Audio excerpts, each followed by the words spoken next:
우리가 사용하는 언어를 지배하지 않으면은 여러분들은 그 언어에 끌려다니게 되는 것이고요. 그 언어를 우리 지배로 들이기 위해서는 언어를 깊숙하게 더 파고 들어가야 됩니다. 오늘은 그 피해의식이라는 그 단어에 대해서 조금 깊이 들어가 보면서 우리가 어떻게 언어를 통제해야 될지 한번 말씀드려 보도록 하겠습니다.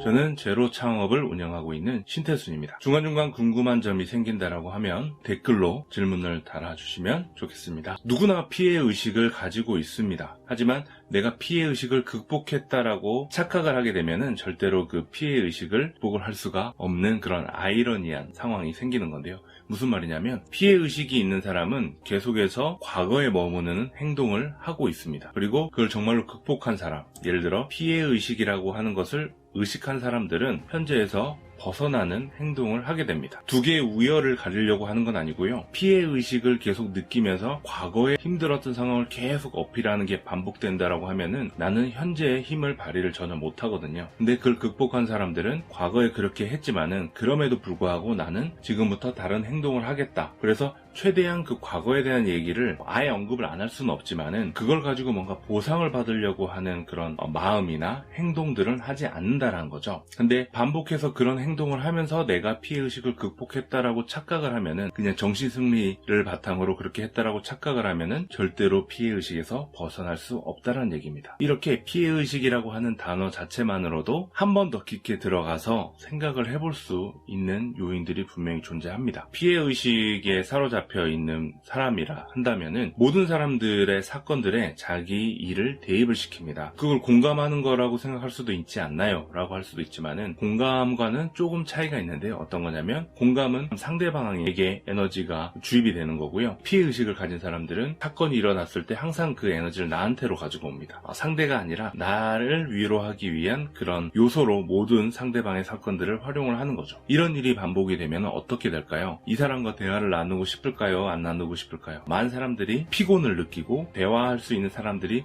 줄어드는 것을 확인할 수 있습니다. 그것을 보고도 내가 지금 피해의식을 극복했는지 아니면 그 안에 갇혀서 사는지를 확인해 볼 수가 있습니다. 또한 피해의식을 겪고 있는 사람들의 특징 중에 하나가 변명이 굉장히 많습니다. 변명은 내 잘못은 없는데 주변 환경이 그렇게 나를 만들었다라고 하는 그런 이유가 이제 변명인 거죠. 그렇기 때문에 사과는 당연히 없습니다. 그런 주변에 탓할 것들을 많이 찾아내야 되기 때문에 사과를 할 그럴 여유가 없는 거죠. 자신의 행동을 이렇게 관찰을 해보면은 내가 현재를 극복할 수 있는 방향으로 가고 있는지 혹은 과거에 갇혀서 피해의식 속에서 살고 있는지를 알 수 있다라는 얘기를 드리는 겁니다. 이게 나쁘고 잘못되고 큰일 나고 이런 것들이 아닙니다. 그냥 다만 내가 피해의식이 있는데 자꾸 자기 마음을 공부를 했던 사람들은 내가 피해의식을 극복했다라고 착각하는 경우가 생기기 때문에 그런 공부를 통해서 그냥 그런 위안을 받는 게 나를 변화시키지 않을 수도 있다라는 것을 말씀을 드리는 거고요. 그런 상황에서 제대로 변하고 싶다라고 하면은 우리가 사용하고 있는 언어들, 행동을 판단할 수 있는 그런 단어들을 한번 깊이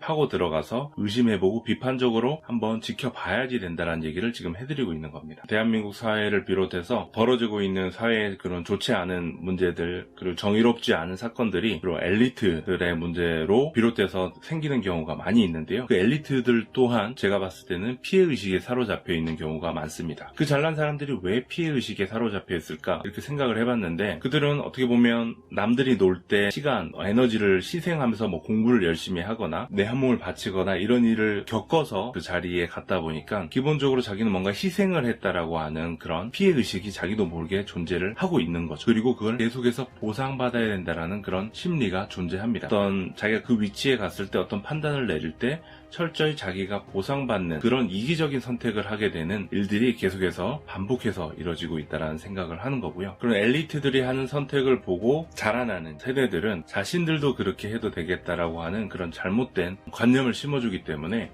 이것 또한 저는 악순환을 만든다라고 생각을 합니다. 그렇기 때문에 우리가 내가 지금 피해의식에 사로잡혀 있는지 그걸 벗어나고 있는지를 제대로 규정하는 기준을 알고 있는 게 정말 중요하다라고 말씀을 드리는 거고요. 뭐 밥 먹듯이 거짓말하는 정치인, 자기의 약속을 정말 지키지 않는 그런 사업가, 계속해서 거짓을 이야기하는 강연가, 저는 뭐 이런 사람들을 많이 알고 있습니다. 그들을 탓하려고 하는 게 아니라 그들은 계속해서 자기의 피해의식을 숨기고 그렇지 않은 모습을 보여주려고 애쓰다 보니까 계속해서 모순이 생기는 거죠. 저 역시 그런 상황에서 뭐 예외는 아닙니다. 그렇지 않으려고 노력을 할 뿐이고, 그런 상황에서 내가 벗어나기 위해서 계속해서 내가 사용하는 단어, 내 행동들을 계속해서 비판적으로 볼 뿐인 거죠. 정말로 변화를 원하시는 분들이 계신다라고 하면은 내가 사용하는 언어, 내가 공부하는 단어들, 키워드들에 대해서 혹은 뭐 가르침에 대해서 정말 내가 제대로 인지를 하고 있는 것인지 한번 제대로 파악해 볼 필요가 있습니다. 예를 들면은 제가 창업자분들한테 이왕이면은 기분 좋게 자신을 만드는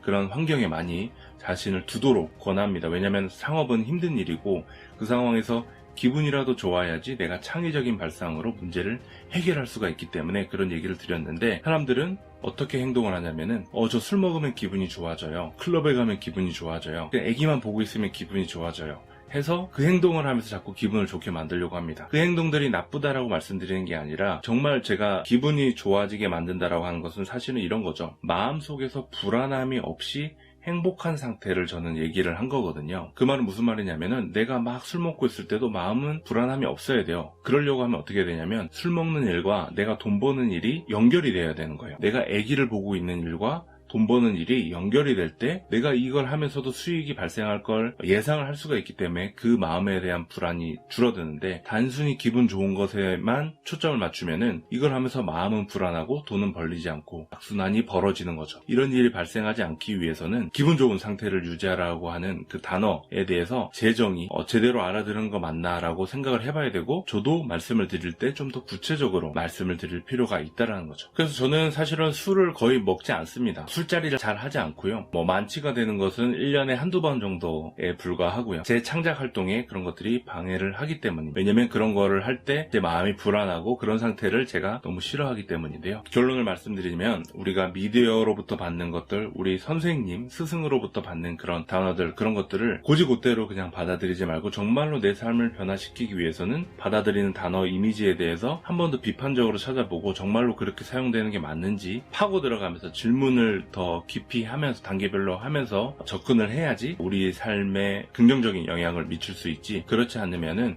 계속 내 삶은 악순환을 반복하는 형태, 그 단어들 안에 갇히는 형태로 흘러갈 확률이 높다. 그렇기 때문에 이 영상을 보시는 분들은 그렇게 되지 않았으면 좋겠다는 마음으로 이 영상을 찍었습니다. 궁금한 점은 댓글로 달아주시고요. 만약에 이 영상이 도움이 되셨다라고 한다면은 좋아요와 구독하기로 큰 힘을 보태주십시오. 다음에 또 뵙도록 하겠습니다. 감사합니다.